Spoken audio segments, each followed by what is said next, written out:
ओम श्री गुरुवे नमः। आज सुनिए बृहस्पति यानी गुरुवार व्रत की संपूर्ण कथा। उससे पहले जानिए देवगुरु बृहस्पति के बारे में। बृहस्पति देवता को सभी देवी देवताओं का गुरु माना गया है, जो कि किसी भी व्यक्ति को ज्ञान और सौभाग्य का वरदान प्रदान करते हैं। ऐसी मान्यता है कि अगर किसी व्यक्ति पर देवगुरु बृहस्पति की कृपा हो जाए तो उसे जीवन में फिर किसी भी बात की, किसी भी सुख की कोई कमी नहीं रहती। पुराणों में बृहस्पति देव को महर्षि अंगिरा का पुत्र बताया गया है। मान्यता है कि जब महर्षि अंगिरा की पत्नी को बहुत समय तक कोई संतान नहीं हुई, तब उन्होंने भगवान ब्रह्मा जी से प्रार्थना की। तब ब्रह्मा जी ने उन्हें एक व्रत बताया, जो कि पुष्वन व्रत कहा जाता है। इसके बाद महर्षि अंगिरा की पत्नी ने इस व्रत को पूरी जानकारी श्री सनत कुमारों से लेकर अपना पुष्वन व्रत पूर्ण किया, जिसके पुण्य प्रताप से उन्हें एक बहुत ही तेजस्वी संतान की प्राप्ति हुई, जिन्हें ही बृहस्पति के नाम से जाना जाता है। 9 ग्रहों के श्रेष्ठ बृहस्पति मात्र एक ग्रह नहीं है, वरुण देवताओं के भी गुरु हैं। ब्रह्मा जी के मानस पुत्र महर्षि अंगिरा के 3 पुत्र हुए, बृहस्पति, उत्थ और संवर्त। इनमें बृहस्पति सबसे ज्येष्ठ अर्थात बड़े हैं। बृहस्पति अत्यंत सत्वगुणों से युक्त वाणी, बुद्धि और ज्ञान के अधिष्ठाता तथा महान परोपकारी हैं। बृहस्पति देव अपने एक रूप से देव पुरोहित के रूप में इंद्र सभा, ब्रह्मा सभा में विराजमान रहते हैं और दूसरे रूप से ग्रह के रूप में प्रतिष्ठित होकर नक्षत्र मंडल में विराजमान रहते हैं। बृहस्पति देव के देवताओं के गुरु बनने के पीछे एक अत्यंत सुंदर कथा स्कंद पुराण में वर्णित है, जिसके अनुसार एक समय देवगुरु बृहस्पति ने काशी में शिवलिंग की स्थापना कर घोर तपस्या की। तपस्या करते हुए 10,000 वर्ष तक बीत गए। तब महादेव उस शिवलिंग से प्रकट हुए और बृहस्पति जी से कहने लगे, मैं तुम्हारी तपस्या से प्रसन्न हूँ, अपना अभीष्ट वर मांगो। अपने सामने उन अत्यंत प्रकाशवान तेजोमय शिव को देखकर बृहस्पति उनकी स्तुति करने लगे कि हे जगन्नाथ, आप त्रिगुणातीत, जरा मरण से रहित, त्रिजगन्मय, भक्तों का उद्धार करने वाले और शरणागत वत्सल हैं। आपके दर्शनों से ही मैं कृत हो गया हूँ। मेरी समस्त कामनाएं पूरी हो गई हैं, अतः आप कुछ भी अब प्राप्त नहीं रह गया। बृहस्पति की ऐसी स्तुति सुनकर महादेव ने और भी अधिक प्रसन्न होकर उन्हें अनेक वर दिए और कहा, हे अंगिरस, तुमने बृहत अर्थात बड़ा तप किया है, इसलिए तुम इंद्रादि देवों के पालक तथा ग्रहों में पूज्य हो जाओगे और तुम्हारा नाम बृहस्पति होगा। महादेव ने आगे कहा, हे ग्रहाधीश, तुम बड़े वक्ता और विद्वान हो, इसलिए तुम्हारा नाम वाचस्पति भी होगा। जो प्राणी तुम्हारे द्वारा स्थापित इस बृहस्पतिश्वर लिंग की स्थापना करेगा और तुम्हारे द्वारा की गई स्तुति का पाठ करेगा, उसे मनोवांछित फल प्राप्त होगा तथा ग्रह जनित कोई अन्य बाधा उसे पीड़ित नहीं करेगी। इतना कहकर महादेव ने सभी देवताओं को बुलाकर बृहस्पति जी को देवाचार्य तथा देवगुरु के पद पर प्रतिष्ठित कर दिया। बृहस्पतिवार व्रत की पौराणिक कथा के अनुसार प्राचीन समय की बात है। भारतवर्ष में एक राजा राज्य करता था। वह बड़ा प्रतापी और दानी था। वह नित्य प्रति मंदिर में भगवान के दर्शन करने जाता था। वह ब्राह्मण और गुरु की सेवा किया करता था। उसके द्वारा से कोई भी याचक निराश होकर नहीं लौटता था। वह प्रत्येक गुरुवार को व्रत रखता और पूजन करता था। हर दिन गरीबों की सहायता करता था, परंतु ये सब बातें उसकी पत्नी रानी को अच्छी नहीं लगती थी। वह ना तो व्रत करती, ना ही किसी को एक भी पैसा दान में देती थी और राजा से भी ऐसा करने को मना किया करती थी। एक समय की बात है कि राजा शिकार खेलने वन को चले गए थे। घर पर रानी और दासी थी। उसी समय गुरु बृहस्पति साधु का रूप धारण करके राजा के दरवाजे पर भिक्षा मांगने आए। साधु ने रानी से भिक्षा मांगी तो वह कहने लगी, हे साधु महाराज, मैं इस दान और पुण्य से तंग आ गई हूँ। इस कार्य के लिए तो मेरे पतिदेव ही बहुत हैं। अब आप ऐसी कृपा करें कि हमारा सारा धन नष्ट हो जाए और मैं आराम से रह सकूं। साधु रूपी बृहस्पति देव ने कहा, हे देवी, तुम बड़ी विचित्र हो। संतान और धन से कोई दुखी नहीं होता, इसको तो सभी चाहते हैं। पापी भी पुत्र और धन की इच्छा करता है। अगर तुम्हारे पास धन अधिक है तो भूखे मनुष्यों को भोजन कराओ, प्याऊ लगवाओ, ब्राह्मणों को दान दो, धर्मशालाएं बनवाओ, कुआं, तालाब, बावड़ी, बाग बगीचे आदि का निर्माण कराओ तथा निर्धनों की कुंवारी कन्याओं का विवाह कराओ और यज्ञादि करो। इस प्रकार के कर्मों से आपके कुल का और आपका नाम परलोक में सार्थक होगा और स्वर्ग की प्राप्ति होगी। किंतु रानी साधु की इन बातों से खुश नहीं हुई। उसने कहा, हे साधु महाराज, मुझे ऐसे धन की बिल्कुल आवश्यकता नहीं जिसको मैं अन्य लोगों को दान दूं या जिसको रखने और संभालने में ही मेरा सारा समय नष्ट हो जाए। तब साधु ने कहा, हे देवी, अगर तुम्हारी ऐसी ही इच्छा है तो जैसा मैं तुम्हें बताता हूँ तुम वैसा ही करना। बृहस्पतिवार के दिन घर को गोबर से लीपना, अपने केसों को पीली मिट्टी से धोना, राजा से कहना वह दाढ़ी कटवाए, भोजन में मांस मदिरा खाना, कपड़ा धोबी के यहाँ धुलने देना। इस प्रकार 7 बृहस्पतिवार करने से तुम्हारा सब धन नष्ट हो जाएगा। ऐसा कहकर साधु महाराज रूपी बृहस्पति देव अंतर्ध्याय हो गए। रानी ने साधु के कहे अनुसार 7 बृहस्पतिवार तक वैसा ही करने का विचार किया। साधु के बताए अनुसार कार्य करते हुए केवल 3 बृहस्पतिवार ही बीते थे कि उसकी समस्त धन संपत्ति नष्ट हो गई। भोजन के लिए दोनों समय परिवार तरसने लगा तथा सांसारिक भोगों से दुखी रहने लगा। तब वह राजा रानी से कहने लगा, हे रानी, तुम यहाँ पर रहो, मैं तुम्हारे देश को जाता हूँ, क्योंकि यहाँ पर मुझे सभी मनुष्य जानते हैं, इसलिए मैं यहाँ कोई काम नहीं कर सकता। मैं अब परदेश जा रहा हूँ, वहाँ कोई काम धंधा करूँगा, शायद हमारे भाग्य बदल जाएं। ऐसा कहकर राजा परदेश चला गया। वह वहाँ जंगल से लकड़ी काट कर लाता और शहर में बेचता। इस तरह जीवन व्यतीत करने लगा। इधर राजा के बिना रानी और दासियां दुखी रहने लगी। किसी दिन भोजन मिलता और किसी दिन जल पीकर ही रह जाती। एक बार रानी और दासियों को 7 दिन तक बिना भोजन के रहना पड़ा। तो रानी ने अपनी दासी से कहा, हे दासी, यहाँ पास के नगर में मेरी बहन रहती है, वह बड़ी धनवान है, तो उसके पास जा और वहां से 5 सिर बेजर मांग कर ले आ, जिससे कुछ समय के लिए गुजर हो जाएगा। दासी रानी की बहन के पास गई। रानी की बहन उस समय पूजा कर रही थी। दासी ने रानी की बहन से कहा, हे रानी, मुझे आपकी बहन ने भेजा है, मुझे 5 सेर बेजड़ दे दो। दासी ने यह बात अनेक बार कही, परंतु रानी की बहन ने कोई उत्तर नहीं दिया, क्योंकि उस समय वह बृहस्पतिवार की कथा सुन रही थी। जब दासी को रानी की बहन से कोई उत्तर नहीं मिला तो वह बहुत दुखी हुई, उसे क्रोध भी आया। वह लौट कर रानी से बोली, हे रानी, आपकी बहन तो बहुत ही घमंडी है, वह तो छोटे लोगों से बात भी नहीं करती। मैंने उससे बहुत बार कहा लेकिन उसने कोई उत्तर नहीं दिया। मैं वापस चली आई। रानी बोली, हे दासी, इसमें उसका कोई दोष नहीं। जब बुरे दिन आते हैं तब कोई सहारा नहीं देता, अच्छे बुरे का पता विपत्ति में ही लगता है। अब तो जो ईश्वर की इच्छा होगी वही होगा, यह सब हमारे भाग्य का दोष है। उधर रानी की बहन ने सोचा कि मेरी बहन की दासी आई थी परंतु मैं उससे नहीं बोली, इससे वह बहुत दुखी हुई होगी। अतः कथा सुनकर और विष्णु भगवान का पूजन समाप्त कर वह अपनी बहन के घर आई और कहने लगी, हे बहन, मैं बृहस्पतिवार का व्रत कर रही थी, तुम्हारी दासी हमारे घर गई थी, परंतु जब तक कथा होती तब तक हम लोग ना उठते हैं और ना बोलते हैं, इसलिए मैं नहीं बोली। कहो दासी, क्यों गई थी? रानी बोली, बहन, हमारे घर अनाज नहीं था, वैसे तुमसे कोई बात छिपी नहीं है, इस कारण मैंने दासी को तुम्हारे पास 5 सेर बेझर लेने के लिए भेजा था। रानी की बहन बोली, बहन देखो, बृहस्पति भगवान सबकी मनोकामनाएं पूर्ण करते हैं, देखो शायद तुम्हारे घर में अनाज रखा हो। यह सुनकर दासी घर के अंदर गई तो वहां उसे एक घड़ा बेझर का मिल गया। उसे बड़ी हैरानी हुई क्योंकि उसने एक एक बर्तन देख लिया था। उसने बाहर आकर रानी को बताया। दासी अपनी रानी से कहने लगी, हे रानी देखो, वैसे हमको जब अन्न नहीं मिलता तब हम रोज व्रत ही तो करते हैं, अगर इनसे व्रत की विधि और कथा पूछ ली जाए तो उसे हम भी किया करेंगे। दासी के कहने पर रानी ने अपनी बहन से बृहस्पतिवार व्रत के बारे में पूछा। उसकी बहन ने बताया, हे रानी बहन, बृहस्पतिवार को सूर्योदय से पहले उठकर स्नान करके बृहस्पतिवार का व्रत करना चाहिए, लेकिन उस दिन सिर नहीं धोना चाहिए। बृहस्पतिवार के व्रत में चने की दाल और मुनक्का से विष्णु भगवान का केले के वृक्ष की जड़ में पूजन करें तथा दीपक जलावें। उस दिन एक ही समय भोजन करें, भोजन पीले खाद्य पदार्थ का करें और कथा सुने। इस प्रकार करने से गुरु भगवान प्रसन्न होते हैं, अन्न पुत्र देते, धन देते हैं, मनोकामना पूर्ण करते हैं। व्रत और पूजन की विधि बताकर रानी की बहन अपने घर लौट गई। रानी और दासी दोनों ने निश्चय किया कि बृहस्पति देव भगवान का पूजन जरूर करेंगे।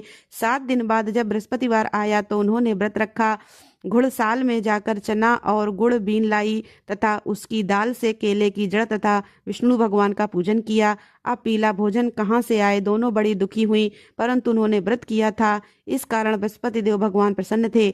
एक साधारण व्यक्ति के रूप में वे 2 थालों में सुंदर पीला भोजन लेकर आए और दासी को देकर बोले, हे दासी, यह भोजन तुम्हारे और रानी के लिए है, तुम दोनों कर लेना। दासी भोजन पाकर बहुत प्रसन्न हुई और रानी से बोली, रानी जी भोजन कर लो।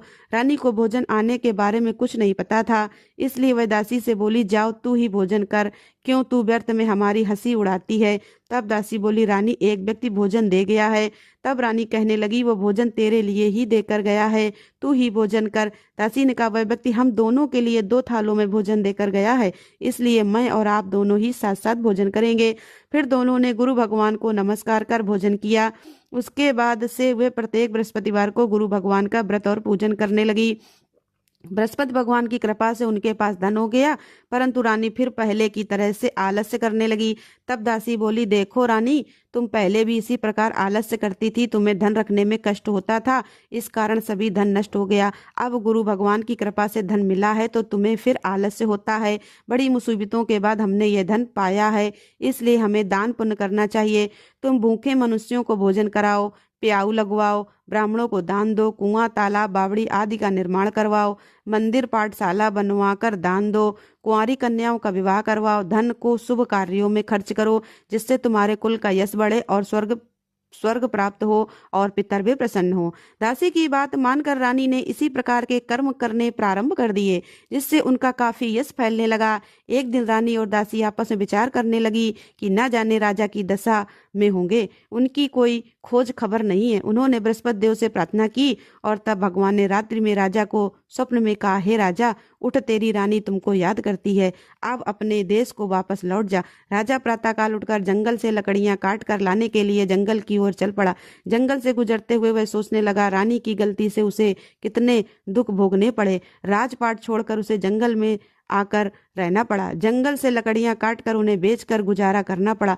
उसी समय उस जंगल में बृहस्पति देव एक साधु का रूप धारण करके आए और राजा के पास आकर बोले, हे लकड़हारे, तुम इस सुनसान जंगल में किस चिंता में बैठे हो, मुझे बताओ। यह सुनकर राजा की आंखों में आंसू भर आए और साधु की वंदना करके वह बोला, हे प्रभु, आप सब कुछ जानने वाले हैं। ऐसा कहकर राजा ने साधु को अपनी संपूर्ण कथा सुना दी। महात्मा दयालु होते हैं, वे राजा से बोले, हे राजा, तुम्हारी पत्नी ने बृहस्पति देव के प्रति अपराध किया था, जिसके कारण तुम्हारी ये दशा हुई। अब तुम किसी प्रकार की चिंता मत करो, भगवान तुम्हें पहले से अधिक धन देंगे। देखो, तुम्हारी पत्नी ने बृहस्पतिवार का व्रत करना प्रारंभ कर दिया है। अब तुम भी बृहस्पतिवार का व्रत करके चने की दाल और गुड़ जल के लोटे में डालकर केले का पूजन करो, फिर कथा कहो या सुनो, भगवान तुम्हारी सब मनोकामनाओं को पूर्ण करेंगे। साधु को प्रश्न देकर राजा बोला, हे प्रभु, मुझे लकड़ी बेचकर इतना पैसा नहीं मिलता जिससे भोजन करने के उपरांत कुछ बचा सकूं, और मैंने रात्रि में अपनी रानी को व्याकुल देखा है। मेरे पास कोई साधन नहीं जिससे समाचार जान सकूं, फिर मैं बृहस्पति देव की क्या कहानी कहूँ, मुझे तो कुछ भी नहीं मालूम है। साधु ने कहा, हे राजा, तुम किसी बात की चिंता मत करो। बृहस्पतिवार के दिन तुम रोजाना की तरह लकड़ियां लेकर शहर में जाओ, तुम्हें रोज से 2 गुना धन प्राप्त होगा, जिससे तुम भली भांति भोजन कर लोगे और बृहस्पति देव की पूजा का समापन भी आ जावेगा। बृहस्पतिवार की कथा इस प्रकार है। प्राचीन काल में एक बहुत ही निर्धन ब्राह्मण था, उसकी कोई संतान नहीं थी। वह नित्य पूजा पाठ करता, परंतु उसकी पत्नी बहुत मलिनता के साथ रहती थी। वह न तो स्नान करती और न किसी देवता का पूजन करती थी। प्रातःकाल उठते ही सबसे पहले भोजन करती, बाद में कोई अन्य कार्य करती। ब्राह्मण देवता बहुत दुखी रहते थे, पत्नी को बहुत समझाते थे, किंतु परिणाम नहीं निकलता। भगवान की कृपा से ब्राह्मण की पत्नी के कन्या उत्पन्न हुई। वह कन्या अपने पिता के घर में बड़ी होने लगी। वह बालिका प्रातः स्नान करके भगवान विष्णु का जप करती। वह बचपन से ही बृहस्पतिवार का व्रत भी करने लगी थी। पूजा पाठ समाप्त कर स्कूल जाती तो अपनी मुट्ठी में जौ भरकर ले जाती और पाठशाला जाने के मार्ग में डालती जाती। वही जौ सोने के हो जाते तो लौटते समय उनको बिनकर घर ले आती। एक दिन वह बालिका सूप में उन सोने के जौ को फटक कर साफ कर रही थी, तभी उसकी माँ ने देख लिया और कहने लगी, हे बेटी, सोने के जौ को फटकने के लिए सोने का सूप होना चाहिए। दूसरे दिन गुरुवार था। उस कन्या ने व्रत रखा और बृहस्पति देव से प्रार्थना करके कहा, हे प्रभु, यदि मैंने सच्चे मन से आपकी पूजा की हो तो मुझे सोने का सूप दे दो। बृहस्पति देव ने उसकी प्रार्थना स्वीकार कर ली। रोजाना की तरह वह कन्या जौ फैलाती हुई पाठशाला चली गई। पाठशाला से लौटकर जब वह जौ बीन रही थी तो बृहस्पति देव की कृपा से उसे सोने का सूप मिला। उसे वह घर ले आई और उससे जौ साफ करने लगी, परंतु उसकी माँ का वही ढंग रहा। एक दिन की बात है, वह कन्या सोने के सूप में जौ साफ कर रही थी। उस समय उस नगर का राजकुमार वहां से होकर निकला। इस कन्या के रूप और सोने के सूप में जो जौ को साफ करते देखकर वह उस कन्या पर मोहित हो गया। राजमहल आकर वह भोजन तथा जल त्याग कर उदास होकर लेट गया। राजा को जब राजकुमार द्वारा अन्न जल त्यागने का समाचार मिला तो अपने मंत्रियों के साथ वह अपने पुत्र के पास आए और बोले, हे बेटा, तुम्हें किस बात का कष्ट है? किसी ने अपमान किया है अथवा कोई और कारण है? मुझे बताओ, मैं वही करूंगा जिससे तुम्हें प्रसन्नता हो। तब राजकुमार ने अपने पिता की बातें सुनी और बोला, मुझे आपकी कृपा से किसी बात का दुख नहीं है। किसी ने मेरा अपमान नहीं किया है, परंतु मैं उस लड़की के साथ विवाह करना चाहता हूँ जो सोने के सूप में जौ साफ कर रही थी। यह सुनकर राजा आश्चर्य में पड़ गया और बोला, हे बेटा, इस तरह की कन्या का पता तुम ही लगाओ, मैं उसके साथ तुम्हारा विवाह अवश्य करवा दूंगा। राजकुमार ने राजा को उस लड़की का घर पता लगवाया। मंत्री उस लड़की के घर गया और राजा का आदेश ब्राह्मण को सुनाया। कुछ दिन बाद ब्राह्मण की कन्या का विवाह राजकुमार के साथ संपन्न हो गया। कन्या के घर से जाते ही उस ब्राह्मण देवता के घर में पहले की तरह गरीबी का वास हो गया। अब भोजन के लिए भी अन्न बड़ी मुश्किल से मिलता था। एक दिन दुखी होकर ब्राह्मण अपनी पुत्री से मिलने गया। बेटी ने पिता की दुखी अवस्था को देखा और अपनी माँ का समाचार पूछा। ब्राह्मण देवता ने सभी हाल कह सुनाया। तब कन्या ने बहुत सारा धन देकर अपने पिता को विदा कर दिया। इस तरह ब्राह्मण का कुछ समय सुखपूर्वक बीता, लेकिन कुछ दिन बाद फिर वही हाल हो गया। ब्राह्मण फिर अपनी कन्या के यहाँ गया और सभी हाल कहा तो पुत्री कहने लगी, है पिताजी, आप माता जी को यहाँ लिवा लाओ, मैं उन्हें यह विधि बता दूंगी जिससे गरीबी दूर हो जाए। अब ब्राह्मण देवता अपनी पत्नी को साथ लेकर अपनी पुत्री के पास राजमहल पहुंचे तो पुत्री अपनी माँ को समझाने लगी, हे माँ, तुम प्रातःकाल उठकर प्रथम स्नान आदि करके विष्णु भगवान का पूजन करो तो सब दरिद्रता दूर हो जाएगी। परंतु उसकी माँ ने उसकी एक बात नहीं मानी। वह प्रातःकाल उठकर अपनी पुत्री का बच्चा जूठन खा लेती थी। एक दिन उसकी पुत्री को बहुत गुस्सा आया। उसने एक रात कोठरी से सारा सामान निकाल दिया और उसमें अपनी माँ को बंद कर दिया। प्रातः उसमें से निकाला और स्नान आदि करा के पूजा पाठ करवाया तो उसकी माँ की बुद्धि ठीक हो गई। इसके बाद वह नियम से पूजा पाठ करती और प्रत्येक बृहस्पतिवार को व्रत करने लगी। इस व्रत के पुण्य प्रभाव से उसकी माँ भी बहुत धनवान हो गई और बृहस्पति देवता के प्रभाव से स्वर्ग को गई। वह ब्राह्मण भी सुखपूर्वक इस लोक का सुख भोग कर स्वर्ग को प्राप्त हुए। इस तरह कहानी कहकर साधु महाराज वहां से लोभ हो गए। धीरे धीरे समय बीतने पर फिर बृहस्पतिवार का दिन आया। राजा जंगल से लकड़ी काटकर किसी शहर में बेचने गए। उसे उस दिन और दिनों से अधिक धन मिला। राजा ने चना गुड़ आदि लाकर बृहस्पतिवार का व्रत किया। उस दिन से उसके सभी क्लेश दूर हुए। परंतु जब अगला गुरुवार का दिन आया तो वह बृहस्पतिवार का व्रत करना भूल गया। इस कारण बृहस्पति भगवान नाराज हो गए। उस दिन उस नगर के राजा ने विशाल यज्ञ का आयोजन किया तथा अपने समस्त राज्य में घोषणा करवा दी कि कोई भी मनुष्य अपने घर में भोजन न बनाए और आग भी न जलाए। समस्त जनता मेरे यहाँ भोजन करने आए। इस आज्ञा को जो न मानेगा उसको फांसी की सजा दी जाएगी। राजा की आज्ञा अनुसार राज्य के सभी निवासी राजा के भोज में सम्मिलित हुए, लेकिन लकड़हारा कुछ देर से पहुंचा, इसलिए राजा उसको अपने साथ महल में ले गए। जब राजा लकड़हारे को भोजन करा रहे थे तो रानी की दृष्टि उस खूंटी पर पड़ी जिस पर उसका हार लटका हुआ था। उसे हार खूंटी पर लटका दिखाई नहीं दिया। रानी को निश्चय हो गया कि मेरा हार उस लकड़हारे ने चुरा लिया है।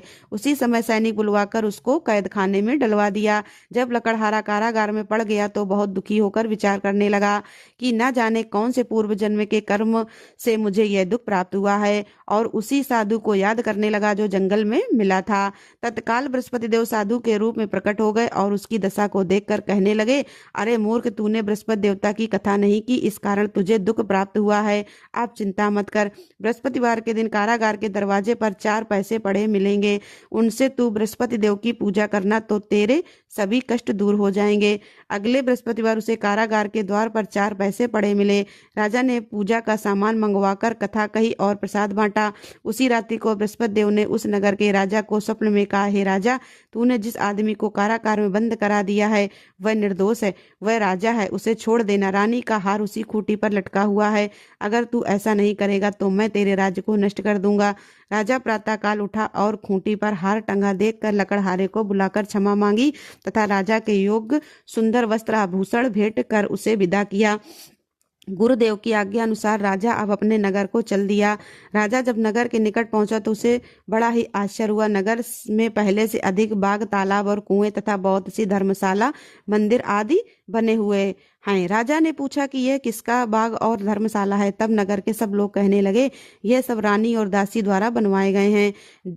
राजा को आश्चर्य हुआ और गुस्सा भी आया। जब रानी ने खबर सुनी कि राजा आ रहे हैं तो उसने अपनी दासी से कहा, हे दासी, देख राजा हमको कितनी बुरी हालत में छोड़ गए थे, वह हमारी ऐसी हालत देखकर लौट न जाएं, इसलिए तू दरवाजे पर खड़ी हो जा। रानी की आज्ञा अनुसार दासी दरवाजे पर खड़ी हो गई। जब राजा आए तो उन्हें अपने साथ महल में लिवा लाई। तब राजा ने क्रोध करके अपनी तलवार निकाली और पूछने लगा, बताओ यह धन तुम्हें कैसे प्राप्त हुआ है। तब रानी ने बताया, हमें यह सब धन बृहस्पति देव के व्रत के प्रभाव से प्राप्त हुआ है। राजा ने तब निश्चय किया कि 7 रोज बाद तो सभी बृहस्पति देव का पूजन करते हैं, परंतु मैं रोजाना दिन में 3 बार कथा कहा करूंगा तथा रोज व्रत किया करूंगा।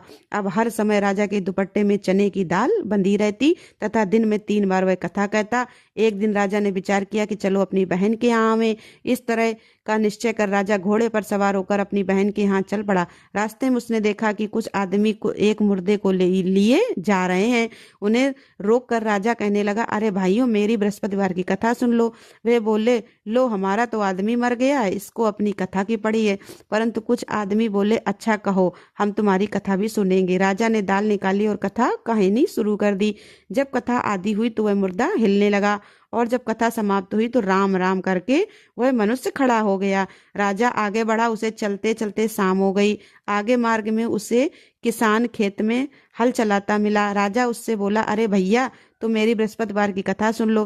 किसान बोला, जब तक मैं तेरी कथा सुनूंगा तब तक 4 हरैया जोत लूंगा, जा अपनी कथा किसी और को सुनाना। राजा आगे चलने लगा। राजा के हटते ही बैल पछाड़ खाकर गिर गए तथा किसान के पेट में बहुत जोर से दर्द होने लगा। उसी समय किसान की माँ रोटी लेकर आई। उसने जब यह देखा तो अपने पुत्र से सब हाल पूछा। बेटे ने सभी हाल बता दिया। बुढ़िया दौड़ी दौड़ी उस घुड़ो सवार के पास गई और उससे बोली, मैं तेरी कथा सुनूंगी, तू अपनी कथा मेरे खेत पर ही चलकर कहना। राजा ने लौटकर बुढ़िया के खेत पर जाकर कथा कही, जिसके सुनते ही बैल खड़े हो गए और किसान के पेट का दर्द भी बंद हो गया।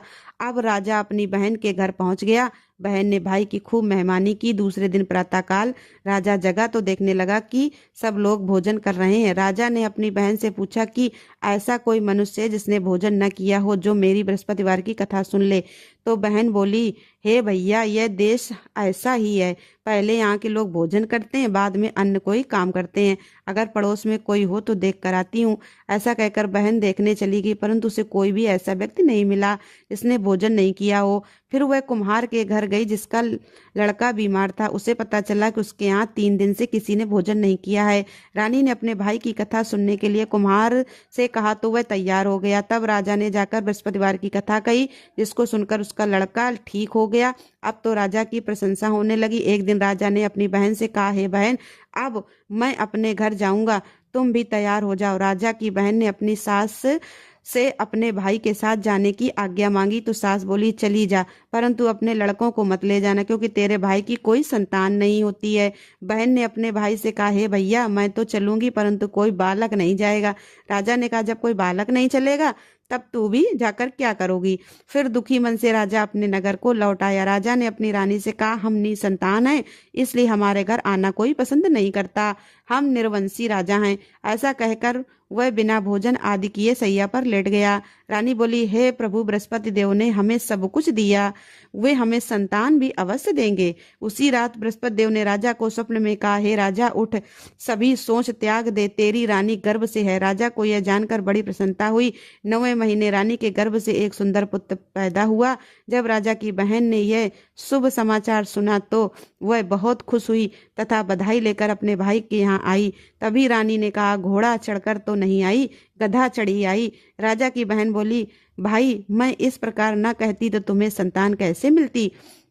बृहस्पति देव ऐसे ही हैं, जिसके मन में जो कामनाएं रहती हैं सभी को पूर्ण करते हैं।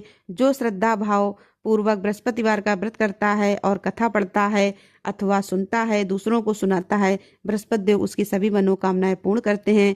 बृहस्पति देव उनकी सदैव रक्षा करते हैं। जो संसार में सद्भावना और सच्चे मन से बृहस्पति देव का पूजन करते हैं उनकी सभी मनोकामनाएं उसी प्रकार पूर्ण होती हैं जैसे रानी और राजा ने बृहस्पति देव की कथा का गुणगान किया, उनकी सभी इच्छाएं बृहस्पति देव ने पूर्ण की। मनुष्य को हृदय से उनका मनन करते हुए जय जयकार करनी चाहिए। प्रेम से बोलिए बृहस्पति देवता की जय। यह थी बृहस्पतिवार व्रत कथा। अब सुनिए आरती। ओम जय बृहस्पति देवा, स्वामी जय बृहस्पति देवा। छिने छिने भोग लगाऊं, छिने छिने भोग लगाऊं, कदली फल मेवा। ओम जय बृहस्पति देवा। तुम पूर्ण परमात्मा, तुम्हें अंतर्यामी, स्वामी तुम्हें अंतर्यामी।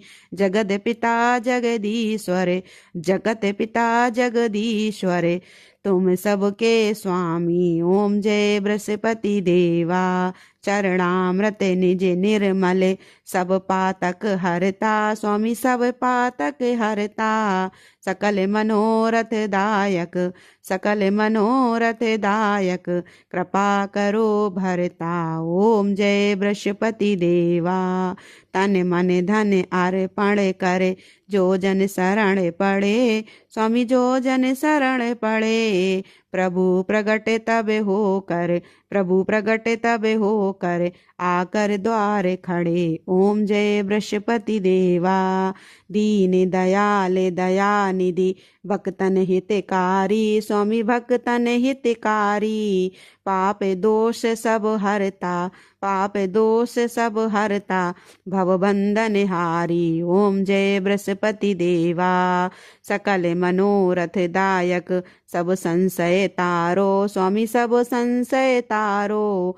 विषय विकार मिटाओ, विषय विकार मिटाओ, संतन सुखकारी। ओम जय बृहस्पति देवा।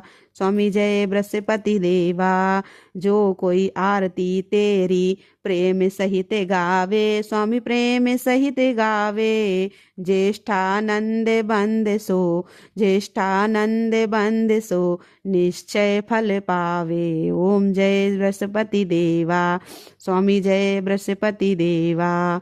ओम जय बृहस्पति देवा। स्वामी जय बृहस्पति देवा। छिन छिन भोग लगाऊं, छिन छिन भोग लगाऊं, कदली फल मेवा। ओम जय बृहस्पति देवा। स्वामी जय बृहस्पति देवा। बोलो विष्णु भगवान की जय, लक्ष्मी मैया की जय। विष्णु भगवान और लक्ष्मी मैया की कृपा पाने के लिए दोस्तों कृपया वीडियो को लाइक और चैनल को सब्सक्राइब अवश्य करिएगा। धन्यवाद।